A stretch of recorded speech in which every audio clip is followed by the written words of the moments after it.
Motion Capture é uma técnica que já existe há algumas décadas em que você filma alguém com sensores espalhados pelo seu corpo. Você grava os movimentos de tal pessoa e, através dos sensores, você mapeia os movimentos digitalmente.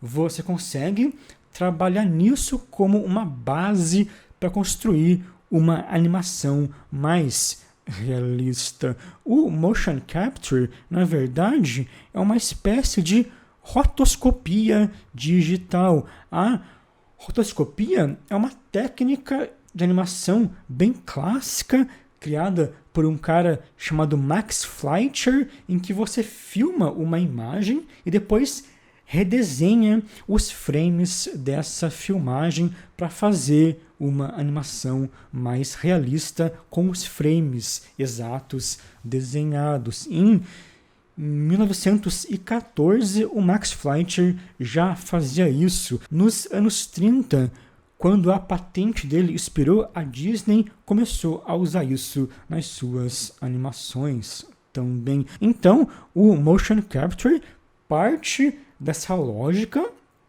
mas ele vai escanear os sensores de um ator e vai gerar esse movimento matriz mais realista, vai gerar essa forma matriz de modo automático, uma forma, uma base que depois pode ser trabalhada como o cineasta quiser. O filme do Final Fantasy foi um trabalho que investiu muito no motion capture. Boa parte do filme foi gravado a partir dessa técnica. Com os filmes do Peter Jackson, isso vai se tornar ainda mais complexo e, na medida em que a tecnologia evolui, os cineastas conseguem escanear as expressões dos atores com mais detalhes. Surge ali uma espécie de performance capture. O Andy Serkis,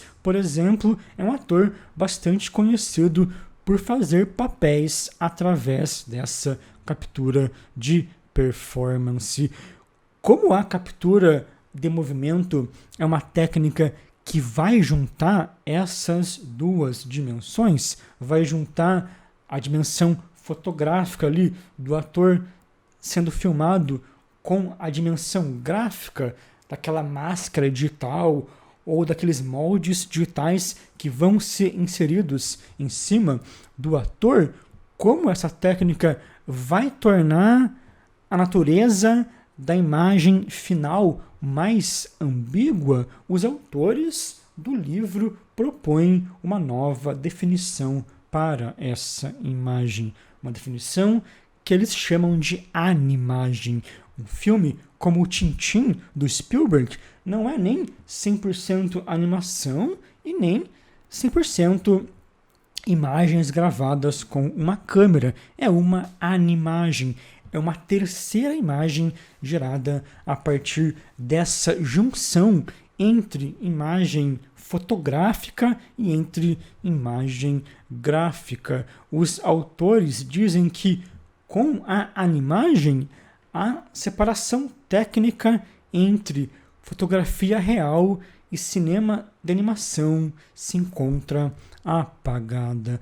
Pode parecer um certo exagero conceber um novo nome ou conceber uma nova categoria de imagem para isso, mas se a gente pensar, esse é um processo que afeta os elementos da linguagem do cinema, afeta o processo de como tais elementos são concebidos. Toda a encenação do filme, nesses casos, acontece em dois níveis, em duas camadas.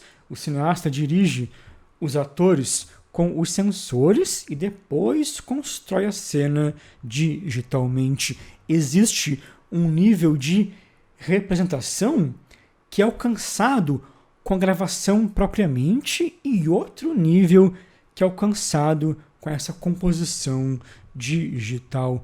Isso cria uma ambiguidade em relação à concepção de alguns dos elementos do filme. A própria atuação, por exemplo, a atuação fica em uma espécie de dissociação. O ator irá atuar, o ator terá a sua expressão captada pelos sensores, terá a sua expressão filmada, entre aspas, mas será construída toda uma máscara digital sobre aquele rosto. Nós temos grandes atuações muito sutis e marcantes captadas desse modo, mas que ainda são questionadas por terem esses efeitos a mais. Alguns dizem até que o Oscar deveria criar uma outra categoria apenas para esse tipo de performance.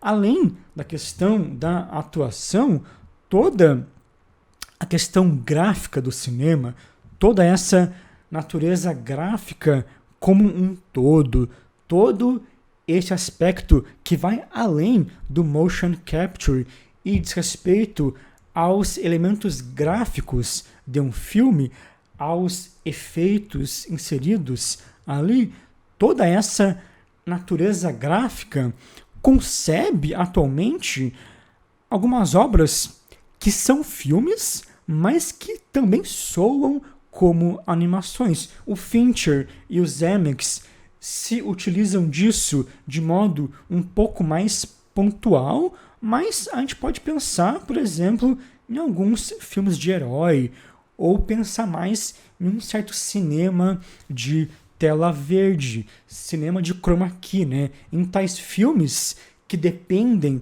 de tela verde, dependem de elementos gráficos, você às vezes sente que está vendo uma animação, ou você se perde um pouco, você não sabe o que é filmado, o que é animado, o que é feito, o que é efeito ou o que é o que. Fica até difícil julgar alguns méritos técnicos mais tradicionais a partir disso, porque são méritos técnicos que estão relacionados muito à pós-produção dos filmes. O trabalho dos cineastas e dos fotógrafos é usar a pós-produção também para atingir um certo ideal. A arte deles também está numa lógica de manipular as imagens depois, ou de dar diretrizes para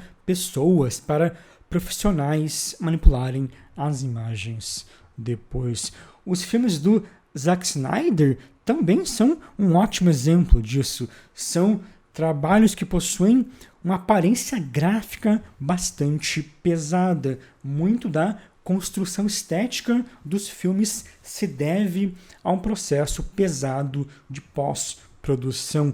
E o mais curioso do Snyder é que ele filma os filmes em película. Ele filma em película em 35, mas finaliza as obras com esse aspecto mais plástico e mais gráfico. Ele até usa câmeras digitais, mas boa parte dos filmes são filmados em película. Então, é um cineasta que realmente transita entre esses regimes, que mistura essas duas coisas. Muita gente, quando vê essas obras, pode se perguntar até que ponto o mérito dessa aparência visual é da fotografia, é do diretor de fotografia, e até que ponto tudo isso é retoque, até que ponto tudo isso é mérito da pós-produção. Nesses casos em que um trabalho vai passar por um processo de pós muito pesado, o ideal é que o diretor e o fotógrafo criem sim todo esse conceito, criem sim todo o conceito final da obra e acompanhem todo o processo de pós para garantir que o conceito está sendo seguido. No set você faz o possível para se aproximar daquilo no set. Você vai, talvez, preparar o filme para a pós-produção, pensando no conceito que foi criado para depois acompanhar aquilo nas fases de pós-produção. Mesmo que o fotógrafo não faça ali no set a luz ou não crie ali a aparência final do filme, nos casos ideais ele já criou essa concepção gráfica junto com o diretor e isso vai ser gerado na pós. Mesmo quando um trabalho passa por um processo mais básico de color grading ou de correção de cor, o fotógrafo acompanha aquilo muito de perto. O trabalho do fotógrafo hoje, como um todo, na verdade, é um trabalho na pós-produção também. É interessante pensar como, de modo geral, várias das concepções artísticas de um filme estão saindo de um plano físico, estão saindo de um plano material e indo para um plano gráfico, indo para um plano virtual, ou, segundo alguns teóricos, voltando para um plano gráfico. O cinema está voltando a ser gráfico, está conciliando o seu aspecto fotográfico com o seu aspecto gráfico. Na hora de filmar uma cena, hoje em dia, em vários casos, não existe muito a preocupação em deixar aquele plano bonito ou em deixar a cena visualmente ideal, mas sim em preparar a cena para a pós-produção, preparar a cena para a fase de finalização. A ideia da mise-en-scène, a ideia da unidade estilística se preserva, mas boa parte da concretização disso acontece depois na pós. Tudo isso, para alguns, é uma espécie de traição ao cinema. Muita gente vai criticar o cinema de chroma key, o cinema em que você não estaria captando a essência da cena, mas iria criar isso depois em um computador.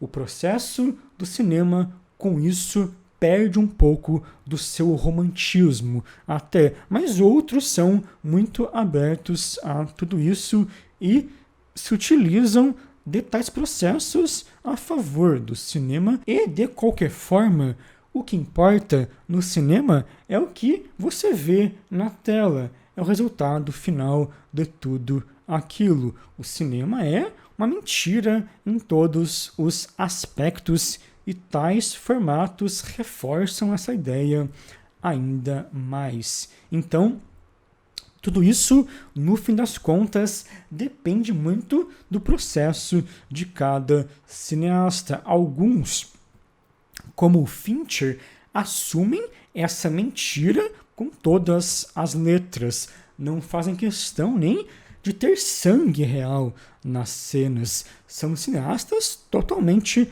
práticos, enquanto que outros buscam uma certa verossimilhança, buscam um aspecto mais natural na hora de gravar. Pensam que isso será imprimido na câmera de um modo mais autêntico.